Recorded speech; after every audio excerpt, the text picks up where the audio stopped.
മുട്ടയാണോ അതോ കോഴിയാണോ ആദ്യം ഉണ്ടായത്? ഈ പ്രസിദ്ധമായ ചോദ്യം പണ്ട് മുതൽ തന്നെ മനുഷ്യനെ ഏറെ ചിന്തിപ്പിച്ചതും ശരിയായ ഉത്തരം കിട്ടാത്തതുമായിരുന്നു. എന്നാൽ ഇന്ന് ശാസ്ത്രീയമായും ക്രമാനുസൃതമായ ജീവശാസ്ത്രത്തിന്റെ അടിസ്ഥാനത്തിൽ ഇതിനുള്ള മറുപടി ലഭ്യമായിരിക്കുന്നു. ശാസ്ത്രജ്ഞരുടെ പുതിയ കണ്ടെത്തലുകൾ പ്രകാരം മുട്ടയുടെ പുറംതോടിൽ ഉണ്ടാകുന്ന ഓവോഗ്ലഡിസിൻ 17 എന്ന പ്രോട്ടീൻ കോഴിയുടെ അണ്ഡാശയത്തിൽ മാത്രം രൂപപ്പെടുന്ന ഒന്നാണ്.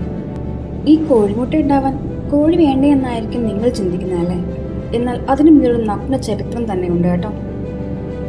മുട്ടയിടും ജീവികൾക്ക് ഭൂമിയിലെ ഉത്ഭവം ലക്ഷക്കണക്കിന് വർഷങ്ങൾക്ക് മുൻപാണ്. മുട്ട എന്ന ആശയം മാത്രമല്ല, അതിൻ്റെ അവസ്ഥയും രൂപവും കാലക്രമത്തിൽ വളർന്നു. വിചിത്ര രൂപങ്ങളായ പൂർവ്വകാല പക്ഷികളും ദിനോസറുകളും പോലും മുട്ടയിടുകയായിരുന്നു. അങ്ങനെ നോക്കുമ്പോൾ മുട്ടകൾ മനുഷ്യന്റെ കാഴ്ചപ്പാടുകൾക്കും പ്രതീക്ഷകൾക്കും വളരെ കാലം മുൻപേ ഉണ്ടായിരുന്നതാണ്. അതായത് മുട്ട എന്നത് കോഴിയേക്കാൾ അനേക വർഷങ്ങൾ പഴക്കമുണ്ട്. ഇന്നത്തെ നമുക്ക് പരിചിതമായ കോഴി വളരെ അടുത്ത കാലത്താണ് രൂപപ്പെട്ടതെന്നാണ് ജനിതക ശാസ്ത്രവും പുരാവസ്തുശാസ്ത്രവും കൃത്യമായി പറയുന്നത്.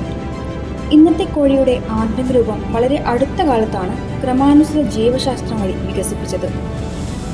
വർഷങ്ങൾക്ക് മുൻപ് കോഴിയോട് സാമ്യമുള്ള പക്ഷികൾ ഭൂമിയിൽ ജീവിച്ചിരുന്നു. ഇവയെ പ്രോട്ടോ കോഴികൾ എന്നാണ് അറിയപ്പെട്ടിരുന്നത്. ഒരു പ്രോട്ടോ കോഴി മുട്ടയിട്ടപ്പോൾ ആ മുട്ടയ്ക്കുള്ളിൽ ഒരു ജനിതക മാറ്റം സംഭവിച്ചു. ഈ മാറ്റം കാരണം അതിൽ നിന്നും വിരിഞ്ഞ ജീവി മറ്റുള്ളവയിൽ നിന്നും വ്യത്യസ്തമായിരുന്നു. അതായത് ഇതായിരുന്നു ആദ്യത്തെ യഥാർത്ഥ കോഴി എന്ന ജീവി. അതിനാൽ കോഴിയേക്കാൾ മുന്നേ വന്നത് മുട്ട തന്നെയാണ്. ശാസ്ത്രീയ ഭാഷയിൽ പറയുകയാണെങ്കിൽ കോഴിയുടെ ഉത്ഭവം ജനിതക മാറ്റത്തിന്റെ ഫലമാണ്. അവ വിരിഞ്ഞത് ഒരു മുട്ടയിൽ നിന്നുമാണ്. പക്ഷെ ആ മുട്ടയിട്ടത് കോഴി ആയിരുന്നില്ല. കോഴി ഉത്ഭവം കൊണ്ടവയാണ്.